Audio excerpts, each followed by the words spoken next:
Cell is the basic unit of life. All organisms are made up of cells which behave as basic unit of their structure and function. यानी कि जितने भी living organisms हैं वो सब के सब cell से बने हुए होते हैं. And cell acts as the basic unit of life. यानी कि जैसे कि मैं आप लोगों को एक मिसाल दे देती हूँ. जैसे कि आप एक एग्जाम्पल ले लें. दीवार में जब हम बनाते हैं तब हमें ईंट की ज़रूरत पड़ती है. बहुत सारी ईंटें मिलकर एक दीवार बनाती हैं. यानी कि मेन ऑब्जेक्टिव क्या है? ईंट है वही दीवार बनाती है और दीवारें साथ में मिलकर उसके बाद एक पूरा घर बनाती हैं, बिल्डिंग बनाती हैं, जो भी है XYZ. यानी कि ईंट जो है वो पूरे जितने भी हमारे पास मकान वगैरह बनते हैं, बिल्डिंग्स बनती हैं, उनका एक बेसिक स्ट्रक्चर है. तो इसी तरह सेल जो है वो इंसान का एक बेसिक स्ट्रक्चर है. इंसान हो गया, कोई भी जानदार हो गया, उसका. Cells are of different shapes and sizes according to their function. यानी कि cells का different shape होता है. They may be spherical या oval shaped होते हैं या किसी भी shape के हो सकते हैं according to their function. यानी कि वो कौन सा काम कर रहे हैं उस हिसाब से उनका shape भी होता है और उनका size भी होता है.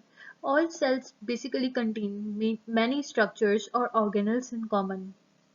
यानी कि जितने भी सेल्स होते हैं उनके पास जो उनके अंदर स्ट्रक्चर्स होते हैं जिन्हें हम ऑर्गेनल्स कहते हैं, जैसे कि माइटोकॉन्ड्रिया हो गया, राइबोसोम्स हो गए, ये हम सबको पता है कि सेल के अंदर होते हैं. तो इन सब चीज़ों का हम ऑर्गेनल्स कहते हैं. तो जितने भी सेल्स होते हैं उनमें ये सारी चीज़ें कॉमन होती हैं. आगे एग्जाम्पल लिखे हुए हैं. Cell membrane, cytoplasm, nucleus. यानी कि जितने भी सेल्स होते हैं उनमें सेल मेम्ब्रेन होती है, उनमें साइटोप्लाज्म जरूर पाया जाएगा और उसमें न्यूक्लियस भी जरूर होगा. Discovery of cell and cell theory. In 1610, Galileo developed microscope to observe small organisms. 1610 में गलीलियो ने एक सबसे पहले जो है माइक्रोस्कोप डिस्कवर किया ताकि स्मॉल ऑर्गेनिजम्स जो कि नेकेड आई से पॉसिबल नहीं होते देखना, उन ऑर्गेनिजम्स को हम देख सकें. In 1665, Robert Hooke made an advanced microscope by combining lenses called compound microscope.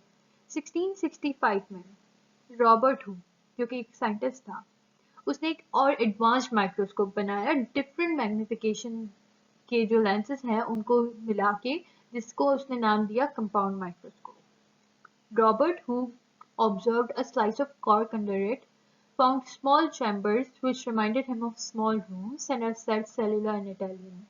Robert Hooke ने एक दांत का पतला टुकड़ा उठाया जो कि एक लकड़ी का टाइप है और उसने माइक्रोस्कोप के अंदर उसको ऑब्जर्व किया. उसने क्या देखा कि उसमें छोटे छोटे कॉलम्स बने हुए हैं, जिसने उसको छोटे कमरों से मुशाबत दी और उनको इटालियन में सेलुला कहा. यानी कि इटालियन में सेलुला रूम्स को कहा जाता है, स्मॉल रूम्स को कहा जाता है, जिसकी वजह से उसने सेलुला उन चैम्बर्स को नाम दे दिया. So he named these structures as cellula or cell, small rooms. He observed cell wall only as cork was made out of bark of oak. उसने सेल वॉल ऑब्जर्व की. क्यों ऑब्जर्व की? सिर्फ क्योंकि जो कॉर्क था वो बार्क ऑफ ओक से बना हुआ था. ओक एक प्लांट है, उसकी बार्क में से उसने कॉर्क का पीस उठाया हुआ था, जिसकी वजह से क्योंकि ये प्लांट का पार्ट है तो इसलिए उसने सेल वॉल ऑब्जर्व की. In 1842, de Tochet boiled plant material in nitric acid and then examined under microscope. It was found to consist of cells. 1842 में de Tochet ने प्लांट से कुछ मटेरियल लिया प्लांट का और उसको नाइट्रिक एसिड में बॉईल किया और फिर उस मटेरियल को आफ्टर बॉइलिंग माइक्रोस्कोप के अंदर ऑब्जर्व किया. उसने देखा कि प्लांट मटेरियल पूरा का पूरा सेल से बना हुआ है. Robert brown discovered nucleus spherical in shape in the cells of orchids. Robert brown ने सबसे पहले न्यूक्लियस डिस्कवर किया. उसने ऑर्चिड्स जो कि बर्ड्स का टाइप है उसमें न्यूक्लियस डिस्कवर किया और ये बताया कि ये स्फेरिकल होता है शेप में. A German botanist Childen proposed that all plants are made up of cells. एक जर्मन बॉटनिस्ट जिसका नाम था शील्डन, he proposed that जितने भी प्लांट्स हैं वो सब के सब सेल से बने हुए हैं. A German zoologist Schwann proposed that all animals are made up of cells. Schwann जो कि एक जर्मन जूलॉजिस्ट था, उसने ये बताया कि जितने भी एनिमल्स हैं वो भी सेल से बने हुए हैं. He further stated that animal does not contain cell wall in it. और उसने फर्दर ये भी बताया श्वान ने कि एनिमल के पास सेल वॉल नहीं होती, लेकिन प्लांट्स में सेल वॉल जरूर होती है. In 1858, Rudolf Virchow stated that new cells come only from other cells. Rudolf Virchow ने ये स्टेटमेंट दी कि जो न्यू सेल्स होते हैं वो प्री एग्जिस्टिंग सेल्स से ही मिलते हैं। Combined efforts of Sheldon, Schwann and Rudolf Virchow gave rise to cell theory. जो शील्डन था, श्वान था और रुडोल्फ विर्चो था, जिनके तीनों के मेन पॉइंट्स मैंने आपको बता दिए। इन तीनों ने सेल थ्योरी बनाई। Silent features of cell theory.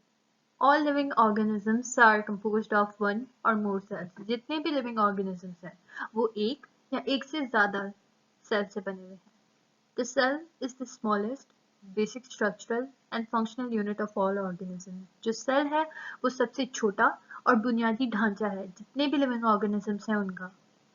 New cells are formed by the division of pre-existing cells. जितने भी नए सेल्स बनते जाते हैं वो पुराने सेल से ही बनते हैं।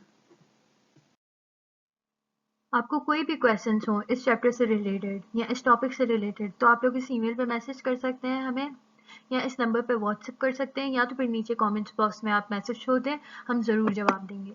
Thank you.